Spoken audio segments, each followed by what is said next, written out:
تحرير النفس من أهوائها، وهذا ما تشير إليه قصة إبراهيم وإسماعيل عليهم الصلاة والسلام، إذ أمر الله تعالى نبيه إبراهيم بذبح ولده إسماعيل بعد أن كان يسأله أن يرزقه ذرية طيبة سنين عددا.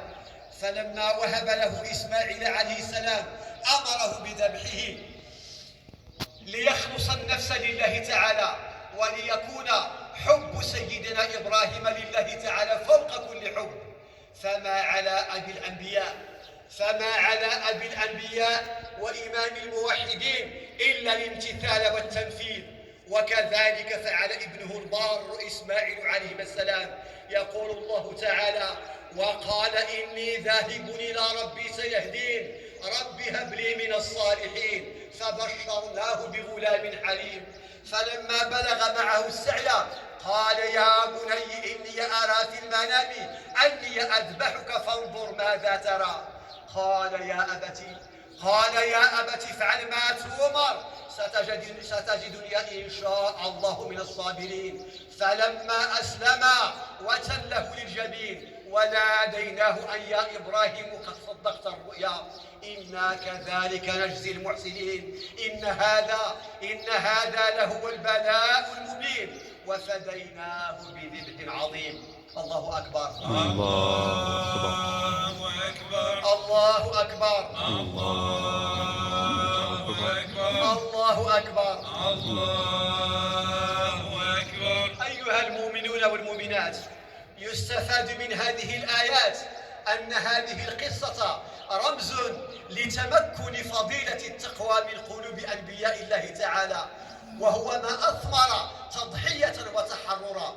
والتضحية ها هنا لها وجهان: الوجه الأول الإيمان بمقتضاه، وهو الإخلاص والتسليم والتفويض لله تعالى. والثاني التفاني في العمل وفق ما أمر الله تعالى مع الإحسان والإتقان، وذلك ما يشير إليه قوله تعالى: وناديناه أن يا إبراهيم قد صدقت الرؤيا إنا كذلك نجزي المحسنين. فالتصديق بالرؤيا إيمان صادق، والقيام بالفعل وفق أمر الله تعالى إحسان، فيتحقق في المحسن قول رسول الله صلى الله عليه وسلم: الإحسان أن تعبد الله كأنك تراه، فإن لم تكن تراه فإنه يراك.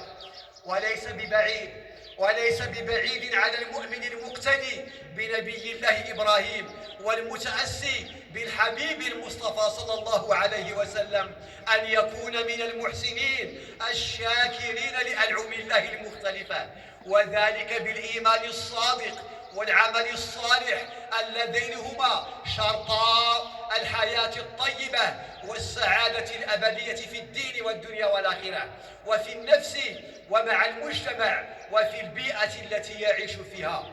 بارك الله لي ولكم في القرآن والسنة، وغفر لي ولكم ولسائر المسلمين. آمين آمين. وآخر دعوانا أن الحمد لله رب العالمين.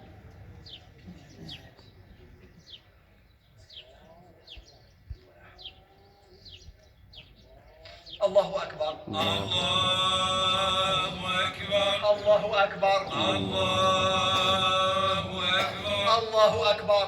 الله أكبر. عباد الله، إن من كرم الله تعالى على العباد أن أشركه مع حجاج بيته الحرام في كثير من الطاعات في هذه الأيام، التي منها التكبير والذكر والدعاء كما وحمده وشكره، مع التوسعة على ومنها صلة الأرحام وزيارة الأقارب والأحباب وإدخال السرور عليهم وعلى المسلمين جميعا. الله أكبر. الله أكبر. الله أكبر. الله أكبر. الله أكبر. الله أكبر. أما الأضحية التي إليه من رقي وازدهار لبلده وأمته. آمين.